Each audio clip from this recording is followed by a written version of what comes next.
Buenas tardes compañeros, mi nombre es Marcos Alberto y yo les voy a explicar la respiración aerobia, que es un proceso mediante el cual las células, en presencia del oxígeno, liberan la energía contenida en los alimentos en forma de ATP, liberando dióxido de carbono y agua. Como sabemos, las plantas y nosotros pues podemos ser bastante similares. Sabemos que las mismas plantas tienen dos tipos de respiraciones. Ahorita la que le estamos explicando es la aeróbica. Sabemos que las plantas están agarrando mucha energía, muchos nutrientes, por diferentes tipos de lugares, que pueden ser los nutrientes que toma del suelo o el sol, que también produce la energía. Sabemos que la energía es bastante importante para este proceso.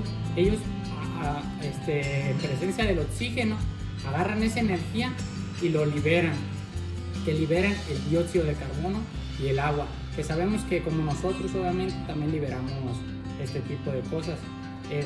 Las plantas tienen varios procesos, como sabemos, para liberar el dióxido de carbono.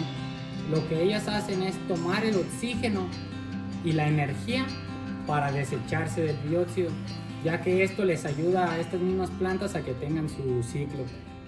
Y ya con esto sería la explicación y pasamos al segundo tema.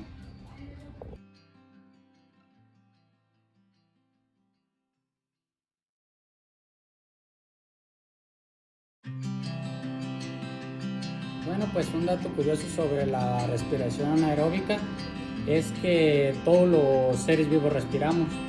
Gracias a la respiración aeróbica se consigue la energía y el alimento, tanto como el desarrollo de la vida correctamente.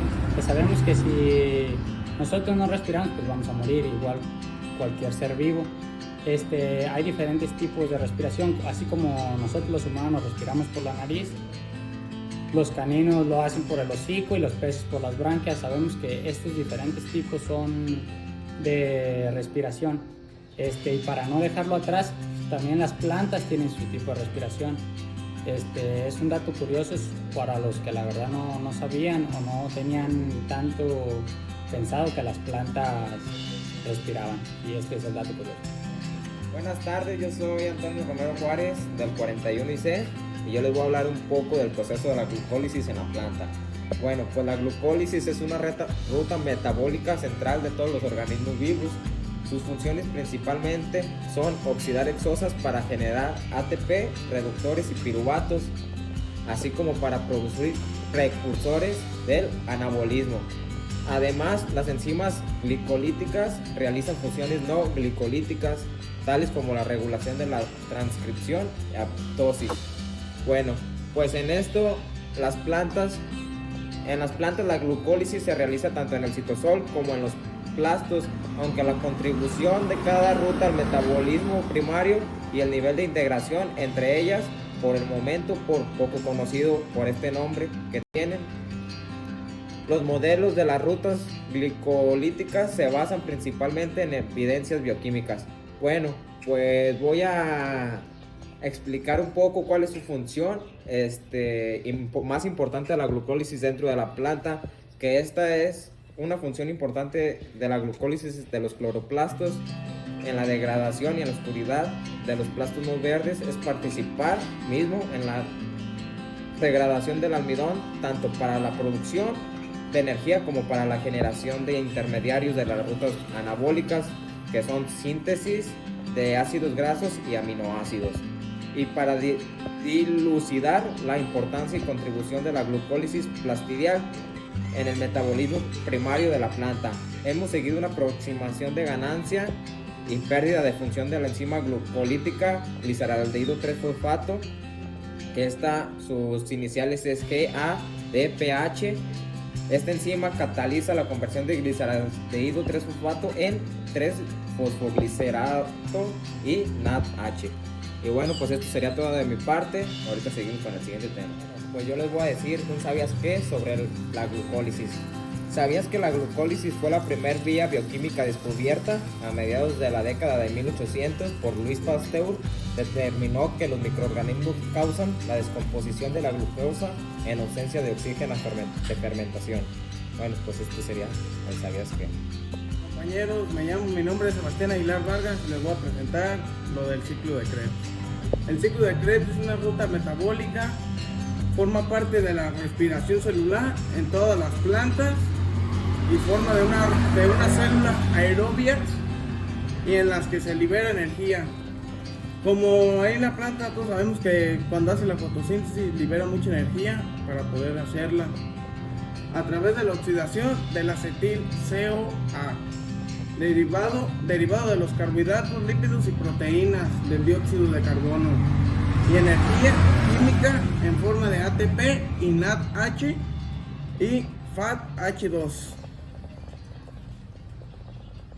En la célula eucariota, el ciclo de Krebs se realiza en la matriz mitocondrial.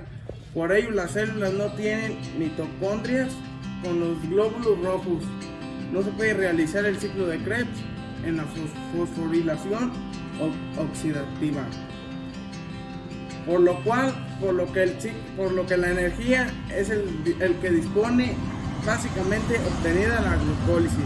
Es energía en forma trifosfato de guanosina GTP mediante una fosforilación a nivel de sustrato y coenzimas reducidas, 3 moléculas de NADH y una molécula de FAD2,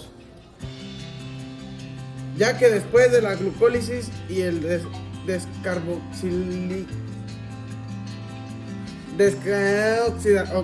oxidativa del piruvato se conducen 2 moléculas de acetil CoA.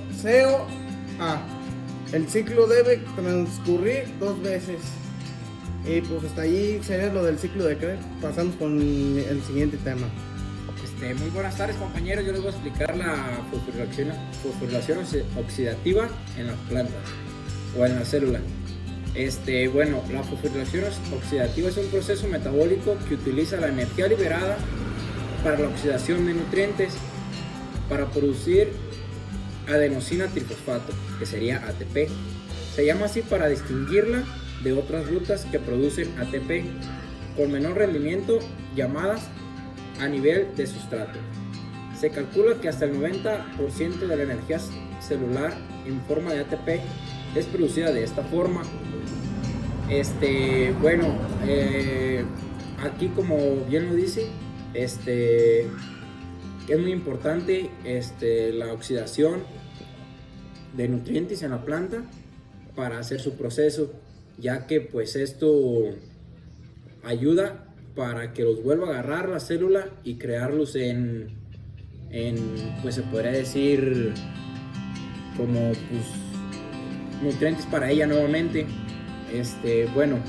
La energía libre genera mediante reacciones químicas de redox en varios complejos multiproteicos, conocidos en su conjunto como cadena de transporte de electrones. Se emplea para producir por diversos procedimientos como bombeos, ciclos, quinona-quinol o Brooks redox. Un gradiente electroquímico de protones a través de una membrana asociada en un proceso llamado quimiosmosis. De aquí más o menos nos vamos dando una idea de qué es la oxidación en las plantas.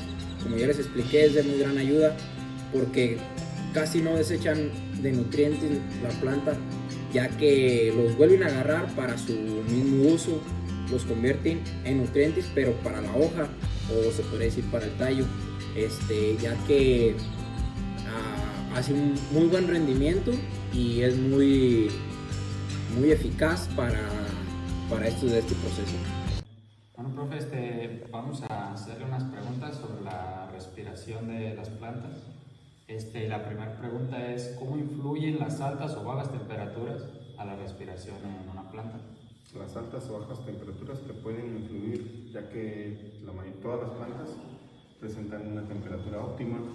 Una baja temperatura puede llegar a poner a la planta a que la planta no esté cómoda, que presente estrés y no respire de una manera normal. Y una alta temperatura, por lo mismo, puede llegar a que las plantas cierren sus estomas para no perder agua y por lo tanto también limitar o disminuir su respiración. La siguiente pregunta es, ¿el oxígeno también en qué influye la respiración de la planta? El oxígeno es el gas que las plantas liberan o que las plantas nos proporcionan y pues es un elemento vital ya que es lo que nosotros respiramos. El dióxido de carbono también en qué las influye.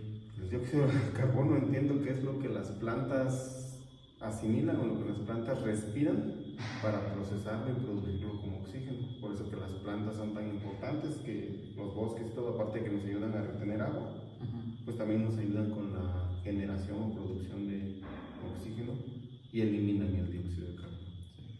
Sí. Y por último, la última pregunta sería, ¿la edad del tejido vegetal en qué influye a la respiración? La edad del tejido, pensaría que tejidos jóvenes pues no tienen la madurez o no tienen, no están aptos todavía para realizar una buena respiración. Tejidos muy maduros o muy adultos también ya están en decadencia o en senescencia, que también ya no están generando una buena respiración. Pensaría que un tejido adulto sí nos va a ayudar a optimizar o a mejorar la respiración de las plantas. Pues esas serían las preguntas y gracias. Por nada. Bueno, en esta parte haremos como una pequeña conclusión sobre las preguntas que le hicimos ahorita al ingeniero. Ahorita nos lo van a decir. Bueno, pues en primero, ¿cómo influyen las altas o bajas temperaturas a la respiración de la planta? Bueno, lo que nos trataba de decir el ingeniero era como que cada planta depende de su tipo de clima. Obviamente nosotros vamos a tener plantas con climas que pueden soportar mucha temperatura y otras bajas temperaturas. Lo que nos decía el profe es que se pueden estresar dependiendo de si están en un mal clima.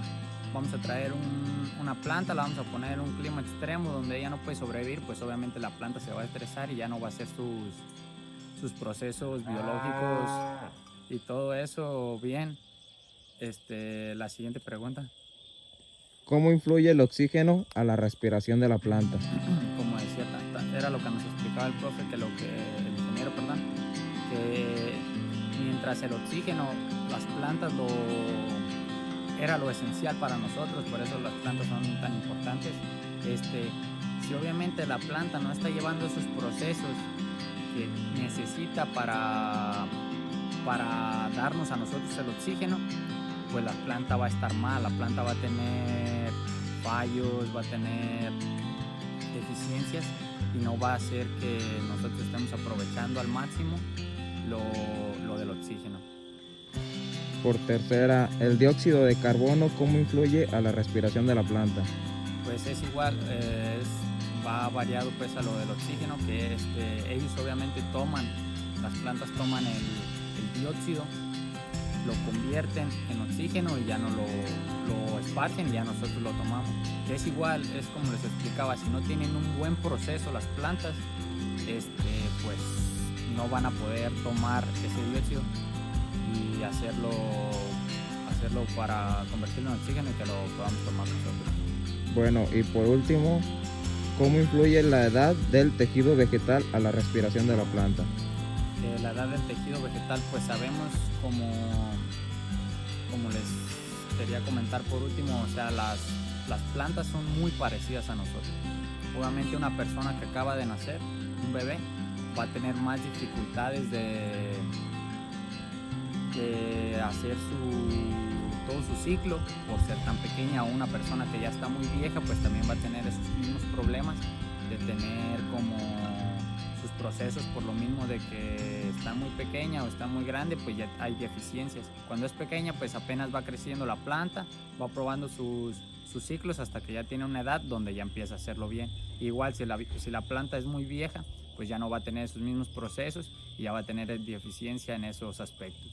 Y serían las preguntas. Happy birthday to you. Happy birthday, 'cause you're all